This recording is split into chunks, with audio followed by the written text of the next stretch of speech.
He my grandson. Let's get it. Yo, let's get into it, y'all. This is the most exciting week of the NBA season because there are a lot of implications right now. We have the MVP race that is just seemingly getting better and better and better. We had an MVP matchup between Jokic and Victor Wembanyama over the weekend. We will talk about that. It was a crazy performance from both of them. We'll get into it. We also have a stellar Rookie of the Year race. Cooper Flag is raising the bar. And Concanipple was the favorite, but is he still the favorite? Both of them are having crazy rookie years. And there are comments that Cooper Flag is potentially the best rookie ever.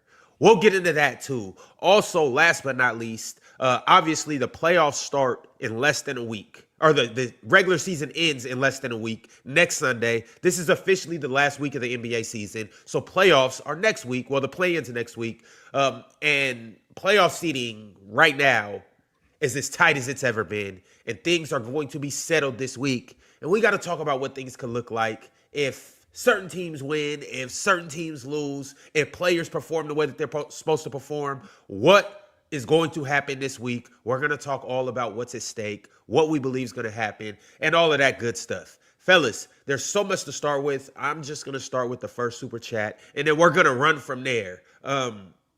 Damn, sorry, Swiper. The first super chat looks like it is pertaining to, well, let's just get into it. My man Tupac Westside sent through $10. Well, a two-part super chat. He said, "Good morning, fellas. It sucks that AR is hurt too. I heard Luka is looking into getting treatment in Europe. I'd rather he not rush. See what happens in the playoffs, and then see what happens in the offseason." Tupac Westside also said, "But at the end of the day, it's Luka's decision to make and no one else's. I respect him for wanting to help the team as much as he can." Interesting. Mm-hmm. I just want to start here, man. First off, LeBron James is by far the most unluckiest superstar in NBA history. I know you guys probably heard that before, but at this point, man, it brings chills to my bones because never heard that. You never heard that before, Ox? Absolutely. Hey, Dion, you know what's funny?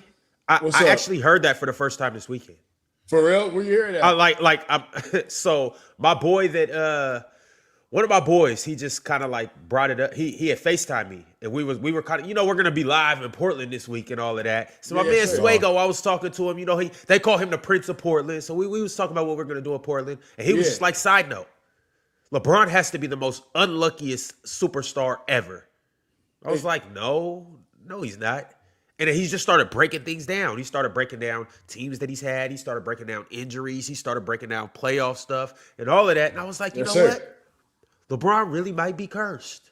Yeah, I mean, and the thing about it is like after all this has happened in the last 20 years, he still got 4 championships. You feel what I'm saying? Like, so it's just an uncomfortable feeling for me because it's like this Laker team we've seen over the last month and a half, with the health, Luka coming back, AR coming back, LeBron back. Like, for these two dudes to go down within a week, it brings chill to me, Especially the way that they was playing, Kyrie too. Irving. Especially the way that they were playing, too. Exactly. They was rolling. Exactly. Chill, like 14-2, to go from that to having these type of injuries, like that quick, it's just like LeBron can't catch a break, man. Like, once again, he got to drag a team. And the sad part about it is LA didn't even want LeBron, like a month and a half ago. They was kicking LeBron James out of LA. Now, they 100% got to depend on LeBron. So it's like, funny how the tables turned. It's like LeBron James is just auditioning for his next team right now. So, listen, a lot of the teams taking notes. LeBron had, 30-point basically triple-double yesterday. Like, this dude still can play. Now you guys know that he been taking a step back all season, letting Luka do his thing. LeBron can easily average 28, 8, and 8. I told y'all that coming to this season. But man, hopefully Luka come back. I still believe Deion, it's cool. We'll see it in the playoffs. I'm doubling down on the Lakers this year to win a championship. You know what I'm saying? So if I have my house money on them this year, if I have my house money on them, I'm doubling down and put more money on them to win a championship. Bro, this is a smoke grenade for y'all. This is a smoke grenade for you guys. God. I'm telling you that right now. Hey, chill, you laughing, but I'm dead serious, bro. So Deion, right quick. You do know, and this is for also the people that may not have been tapped into the NBA news this weekend and may not know what's going on. So obviously the super chat just happened. The super chat's pertaining to Luka Doncic. Obviously, he is out with a left hamstring injury, grade 2, and usually you miss 4 to 6 weeks. Luka is now going to Europe. He's been cleared by the Lakers to go to Europe to get LeBron's doctors. better. Yeah. Well, he's going to see better doctors so he could potentially be back by playoff time. So Luka is out, may miss at least a playoff series, at least. Could be more. Also, for those who don't know, Austin Reeves has now been hurt. He has an oblique injury, if I'm not mistaken. Yes. Yeah. Austin Reeves has an oblique injury. He's also out indefinitely. So, Dion, you guys are down Luka Doncic. Yeah. You guys are down Austin Reeves. LeBron James is in the toughest battle of father time we've ever seen. Mm-hmm. And you're doubling down on the Lakers to win the championship. I'm doubling down on the Lakers, man. And this to me, I said this before Luka news even came out yesterday. It's a smoke screen, man. You know, I feel like, to me personally, I feel like they both are injured, but they're not as injured as the Lakers are making it seem. I feel like they're just, resting them for the rest of the season. And I feel like that's why we're starting to already hear rumbles about Luka come back early.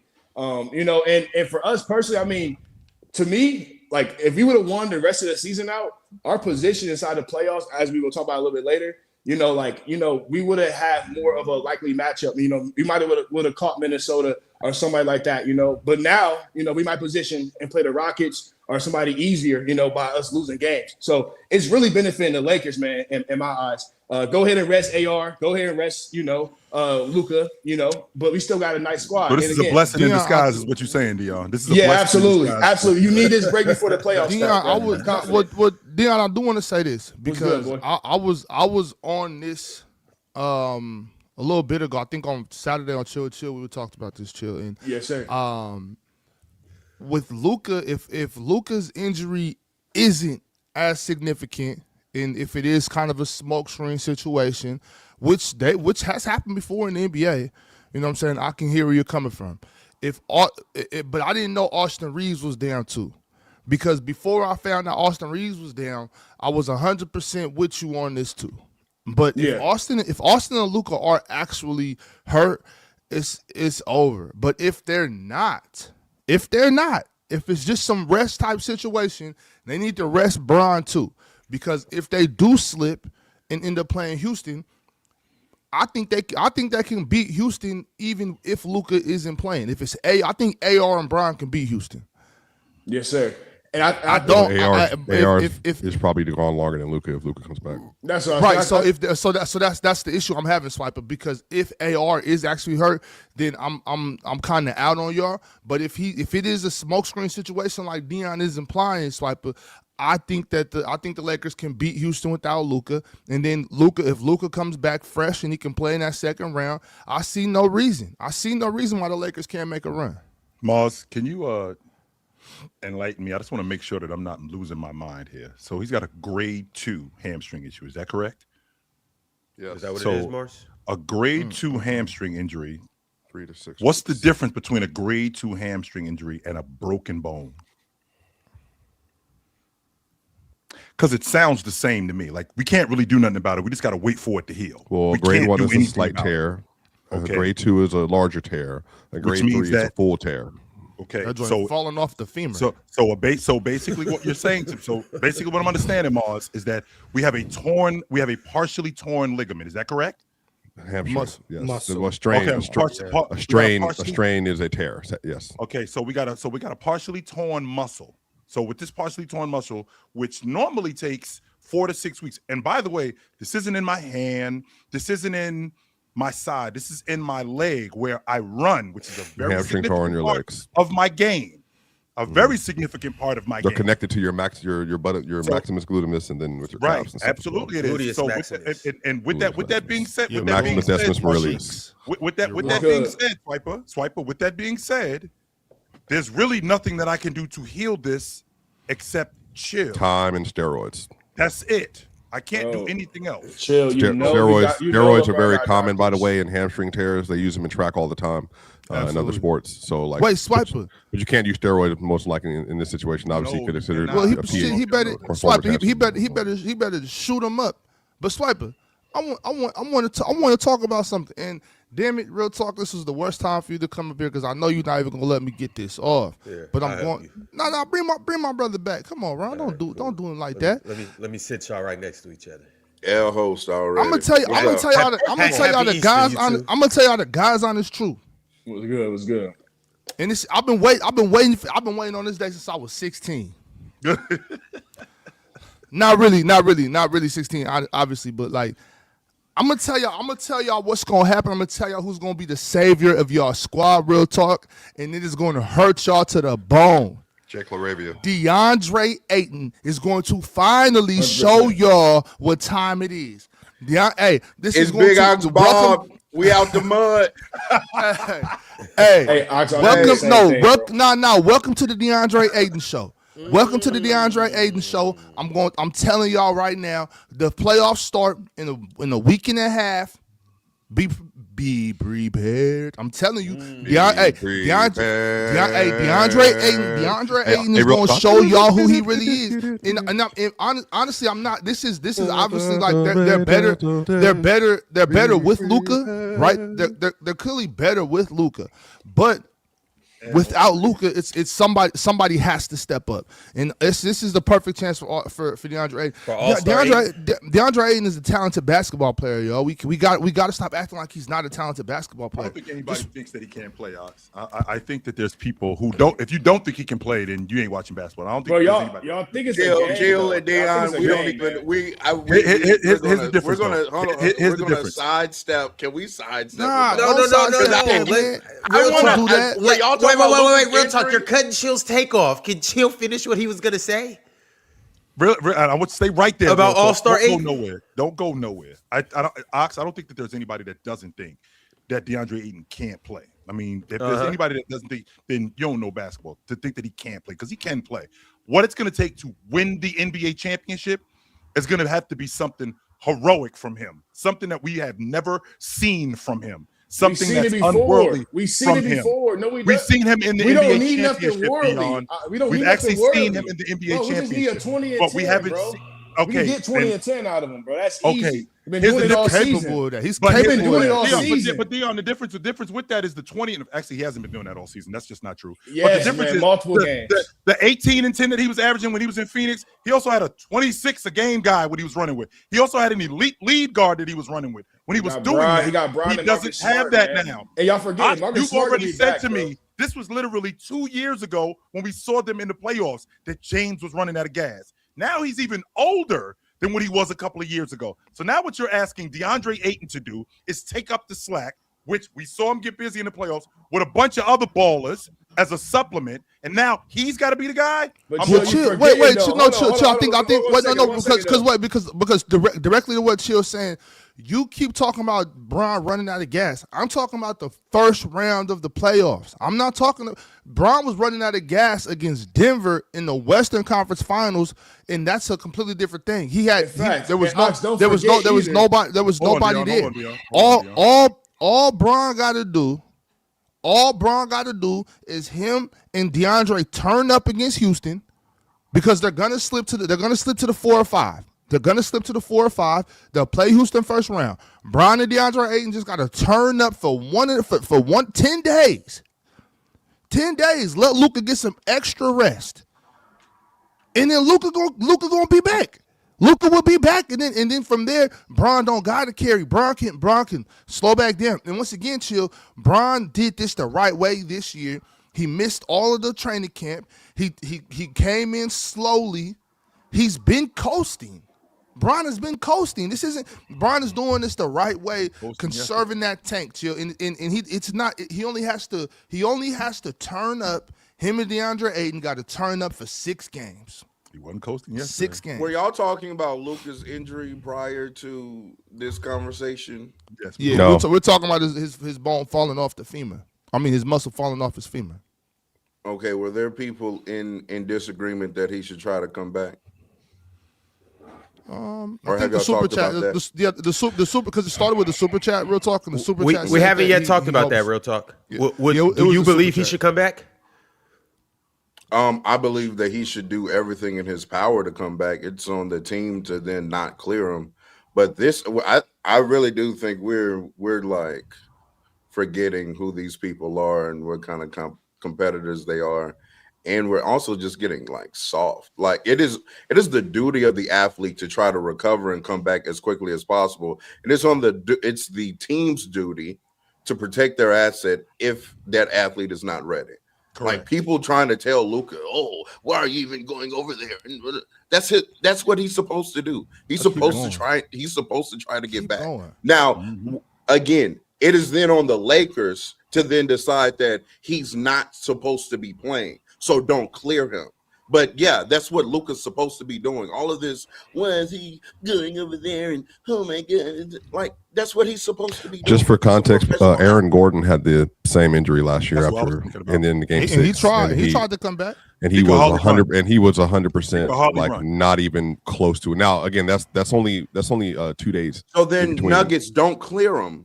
No, but remember the player. It's to the point where we talked about some of the injury stuff. The player, at the end of the day, like they make the decision to do that in a lot of the situations. I'm thinking, what's Luka the point, Swiper? What's wrong with that? What's wrong with Aaron Gordon? I'm not complaining about it. I'm just giving you a timeline of just like what it would look like with Luka. If Luka is going to be out from this week, and then throughout the week of the play-in, so that's 2 weeks, and then you would have the first round. That'd be 3 weeks.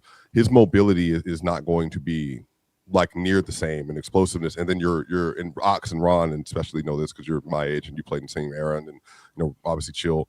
When you have an injury like that with a muscle, you all know it's the likelihood of you re-injuring it if it's not fully healed is extremely high.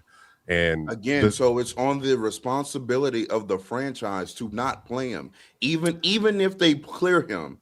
And so what the Lakers can do, the front office and training staff, even if Luka says, no, I'm going to play, is go down there and tell JJ Redick, hey, we're not playing Luka Doncic. There are several steps for the organization to protect their asset. But I'm not going to look at a professional cannot athlete. Keep a player from playing. I'm going to look. Yes, you can. Yes, I can. Put them in the game. But literally, like a no. The Golden State Warriors could have kept Kevin Durant off the floor. The Golden State Warriors. Kevin Durant just wanted that game. He had the injury. He wanted to play. He forced whether himself you want to play or not, Swiper. That's not the point. The point is that it is you who work for the Golden State Warriors. Yeah. You work for the Golden State Warriors. It is our responsibility to protect our assets. Kevin Durant has final say that if I want to play, I'm going to play. I just real quick, I understand everything you said about Aaron Gordon trying to come back. I understand the medical situation. I understand. I don't think any of us don't understand any of that. Yeah. But what's the point? Like, what does that got to do with anything? Meaning that Luka should if he can play, he should play. If Luka thinks he could give it his all, he should give it his all. I don't understand what's the like. I get that you're giving us information and we appreciate that, Swipe, but thank you.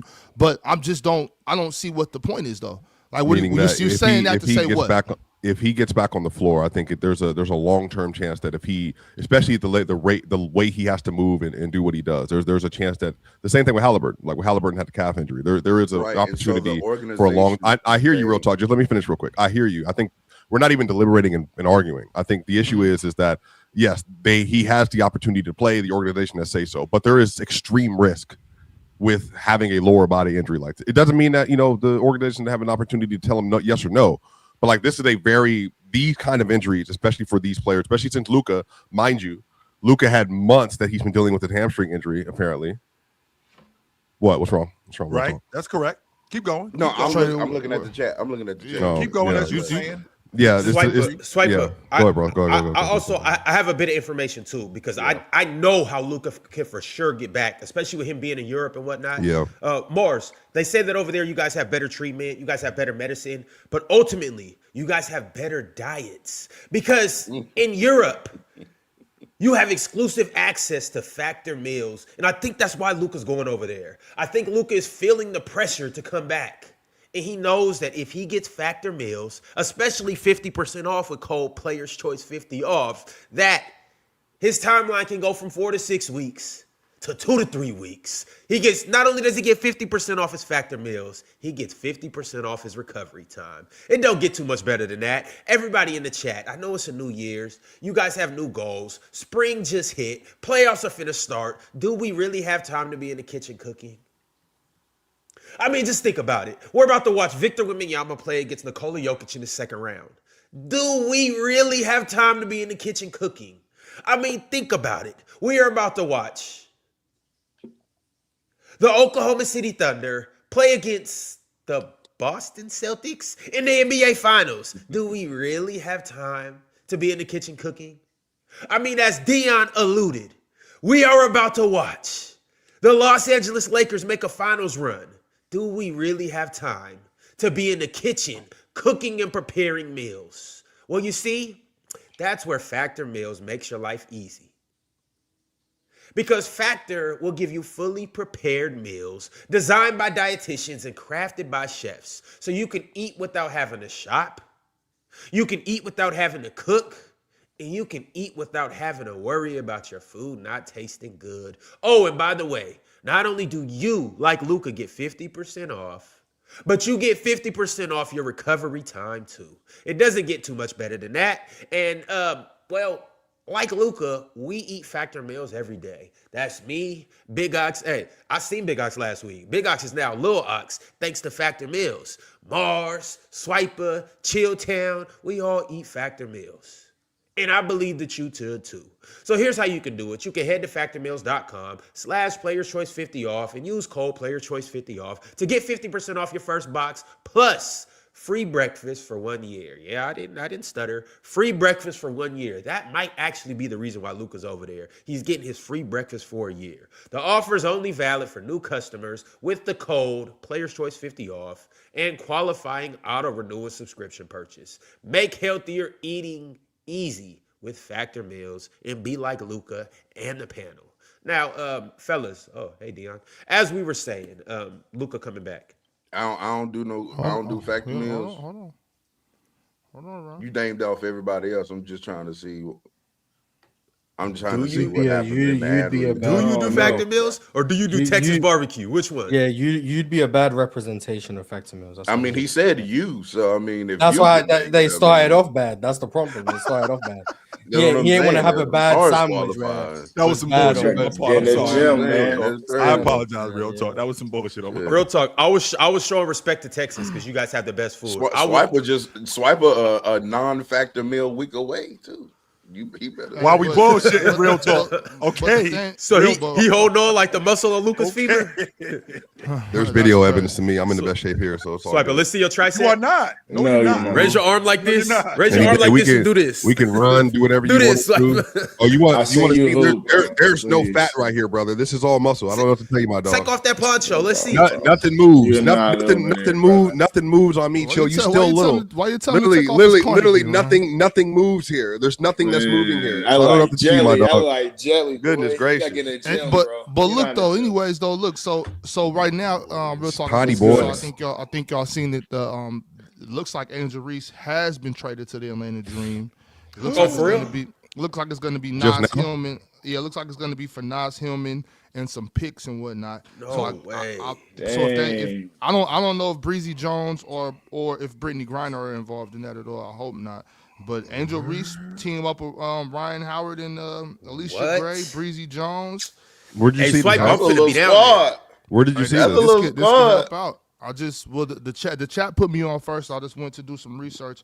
I haven't got any. Oh, Taylor Rooks any- got it. Okay. Yeah, I seen Taylor Rooks dropped it. So I looked into it. Said it looks like it's going to be for Nas Hillman and some picks. I don't know about all the concrete details yet, but hey, that's a good pickup for Atlanta. Atlanta. I like that move for them because if you ask me, And Angel Reese and in Breezy Atlanta, wasn't too? moving too well. In Atlanta. She in Chocolate City. That's Angel going in to Atlanta. really help. That's really going to help her out too off the court. You know what I'm saying? Just brand. Yeah, all that's that what I'm stuff, too, saying. so, mhm. That's gonna be dope, man. I thought Dallas was going to be the one to pull that move, but looked like Atlanta Yeah, beat them man. to it. Shout out, man. Yeah, welcome to Atlanta, where everything goes. Braves is cooking, Dream is cooking, Falcons going to be cooking this year, and then on top of that, the Hawks are cooking right now. The Falcons are a good watch. Swiper, I'm gonna be in Atlanta next month too. Yeah, shout out. We definitely going. By the way, the I'll World let Cup you- is Where here. y'all going? So the men's is here. Not the place we went with you, bro. But Say that either much. way it goes though, I wanna bring it back. Ron, talk about the Before- Trae Young wings that you love. Before we get to Jokic versus Wemby and SGA MVP talks, before we get the playoff seeding, and before we talk about the Rookie of the Year race, I do want to wrap this Luka conversation up and Lakers conversation. If Luka does come back by the second round, will the Lakers be able to make it out the second round?